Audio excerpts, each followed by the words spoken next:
காலையில எந்திச்சது எதுவுமே சாப்பிடல. கொஞ்சம் ஹெல்தியா வந்து ஜூஸ் போட்டு குடிக்கலாம்னு சொல்லிட்டு பழத்தெல்லாம் எடுத்து பார்த்தா, பழம் கொஞ்சம் வேஸ்ட் ஆன மாரி ஆயிடுச்சு. சரி பீட்ரூட், கேரட் அது கூட வந்து மாதுளம்பழம் நல்லா இருக்கிறது மட்டும் சேர்த்து ஜூஸ் போட்டு குடிச்சலாம்னு சொல்லிட்டு திக்கா வந்து போட்டிருந்தேன். தீபாவளி டைம்ல வாங்கி குடுத்த மாதுளம்பழங்க அது. எதுவுமே வந்து சாப்பிடாம அப்படியே வச்சதுனால கொஞ்சம் வேஸ்ட் ஆன மாரி ஆயிடுச்சு. ஆனா இவ்வளோ நாள் நல்லா இருக்கும்னு நான் நினைக்கவே இல்ல. கொஞ்சம் கொஞ்சம் வேஸ்ட்டா இருந்துச்சு. கொஞ்சமா தண்ணி சேர்த்து அத நல்லா அரைச்சு, அதில உப்பும் சேர்க்க மாட்டேன், சுகரும் சேர்க்க மாட்டேன். அத மட்டும் ஃபில்டர் பண்ணி வந்து குடிச்சுருவேன். இது அடிக்கடி குடிப்பேன்.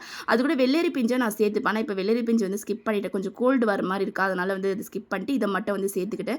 காலையில பிரேக்ஃபாஸ்ட் எதுவும் சாப்பிட மாட்டேன். இது மட்டும் சாப்பிடுவேன். நான் ஃப்ரூட்ஸ் எதனா வந்து சாப்பிடுவேன். அதே வந்து ஒரு 2, 3 டைம் வந்து ஃபாலோ பண்ணுவேன். அடுத்த டைம் தோசை, இட்லி சாப்பிடுற மாரி ஆயிடும். ரெகுலரா வந்து எதுவா இருந்தாலும் ஃபாலோ பண்ணணும்.